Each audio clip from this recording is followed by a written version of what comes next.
Hey guys, right now on my Patreon page until September 30th, I've got a special going on where every new patron that signs up this month will get a special personalized video postcard from me at the end of the month.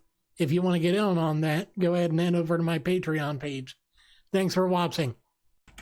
Hey guys, welcome back to The Wandering Wind, and today I've got a bit of a stupid and scary story for you guys from the annals of the Washington Post. Yeah. So anyway, according to the title of this article, teen goes blind from 7-year diet of French fries, white bread, and ham slices, doctors say. First of all, what sane parent would allow their child to have that kind of a diet in the first place? And I read ahead on the article, and I understand that there's a food aversion based on textures and stuff like that, but come on. You've got to teach your kid to not have such a restrictive diet just because, oh, I don't like the mouthfeel, or I don't like whatever. But yeah, let's get into it.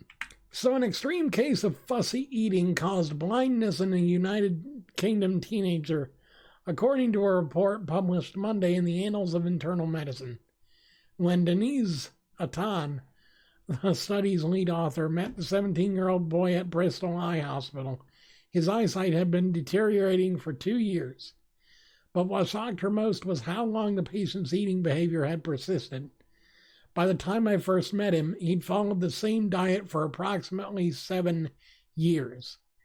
The teen, who has not been named, or the parents, I'm assuming, told doctors that since elementary school, okay, God, it's been going on for that long. Why? Since elementary school, he's had a daily portion of fries from the local fish and chip shop and snacked on Pringles, white bread, processed ham, and sausage. That'll do it to you. That'll do it to you. There is no nutritional value in the diet that you had. Now, the risks of poor nutrition are often associated with obesity, poor cardiovascular health, and cancer, but Atan's study warns that it could also have disastrous and sometimes irreversible effects on the nervous system, including vision and hearing. The boy was first treated 3 years earlier by his family physician for tiredness or exhaustion. According to the report, the then 14-year-old was a picky eater but was otherwise well and took medications. Quotes. Took no medications. Quotes. Oh, good Lord. Yeah. Sure, you're otherwise well, but you've got a poor diet. Great job, people. Great job. Early testing showed he had low levels of vitamin B12 and macrocytic anemia, which were treated with B12 shots and dietary advice. Yeah, you probably should eat more vegetables and fruits. No. Well, I can't make you. Yeah, if that's what you call dietary advice, this guy had it coming to him, but he didn't have... Oh, good God. By 15, so not even a year after he'd gotten a doctor's advice, his hearing began failing, and then the vision complications arrived. Doctors could not determine what was causing either symptom. Oh, I wonder if it's maybe your child's vitamin deficiencies. Just saying. I mean, seriously, if something came up out of nowhere from my child's health and they'd been a picky eater forever, the first thing I'd suspect was their diet. It's logic, people. It's not rocket science. You need to think for once in your lives. What, are you taking lessons from Trump? I'm sorry, that was uncalled for. Even you don't deserve to be compared to the likes of him. But I digress. Let's continue. After 2 years of progressive vision loss, the boy was declared legally blind. Yay. Wonderful. Additional testing uncovered that his vitamin B12 deficiency had not lessened.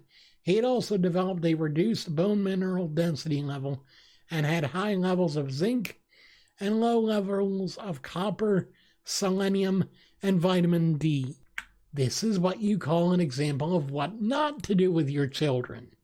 His diagnosis, according to the report, was twofold. Great. Two different ones. Nutritional optic neuropathy, which involves low levels of key vitamins and nutrients causing nerve damage to the eyes, and avoidant restrictive food intake disorder, an eating disorder that typically begins in middle childhood and is driven not by weight or shape concerns, but by an aversion to certain food textures and fearing the consequences of eating. Fearing the consequences of eating? What, you're afraid that the food's going to come up and grab you and eat you instead of you eating it?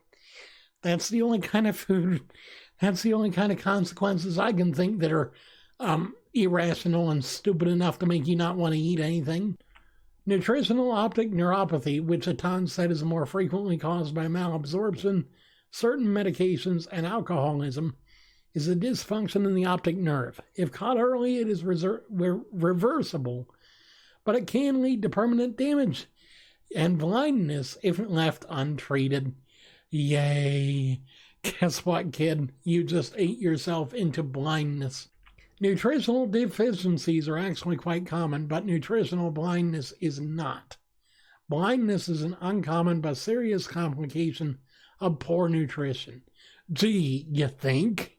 In a University of Bristol news release Monday, Atan, who is also a consultant senior lecturer in ophthalmology at Bristol Medical School and the clinical lead for neuro-ophthalmology at Bristol Eye Hospital, said, "This case highlights the impact of diet on visual and physical health and the fact that calorie intake and BMI are not reliable indicators of nutritional status." Now, before you health at any size people start butting in, this does not mean that you can eat as many calories as you want and it's perfectly fine. They're just saying that calorie intake alone does not necessarily make you healthy or unhealthy. It's a lot of different things, including how nutritionally dense your food really is. Nutritional optic neuropathy, researchers worry, may become more prevalent because of mass consumption of junk food and the rising popularity of veganism that isn't regularly supplemented with B12. It's important to eat a varied diet. There is not a single food that will provide all vitamins and minerals you need. Variety is the key.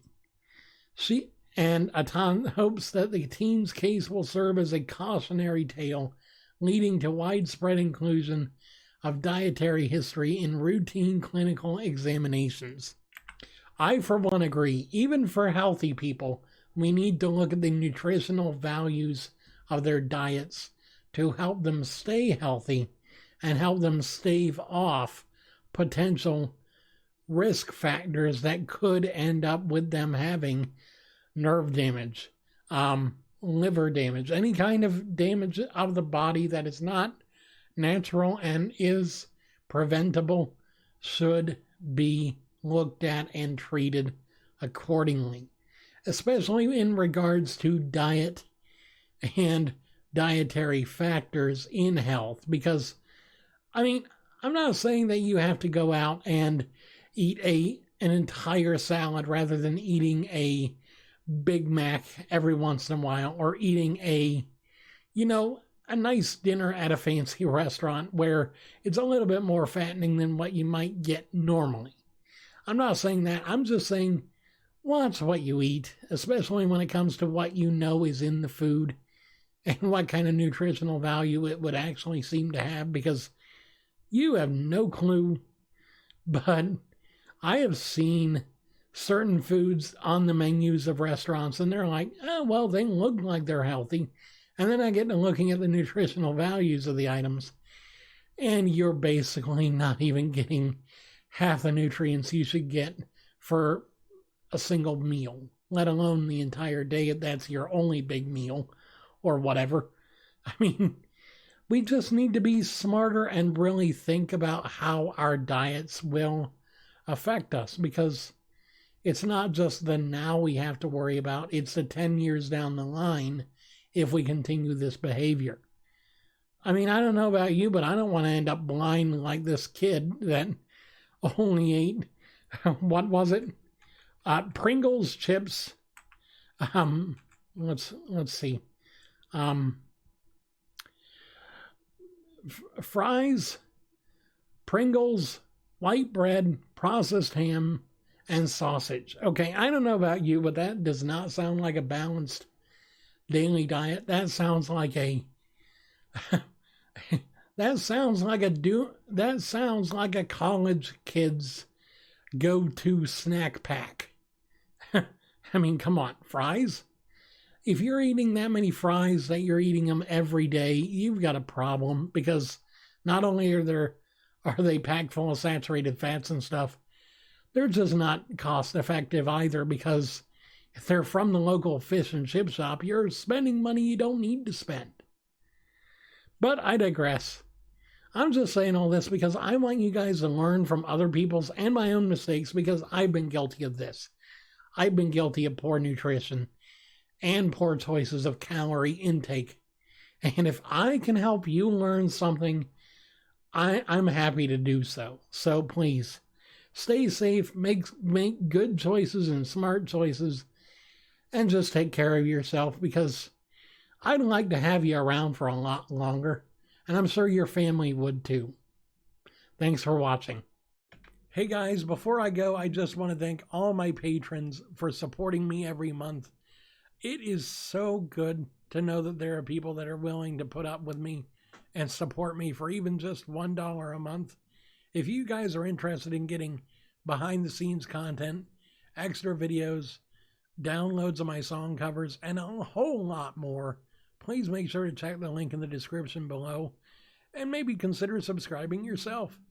You can do it for just $1 a month, and I appreciate it. Have a great day.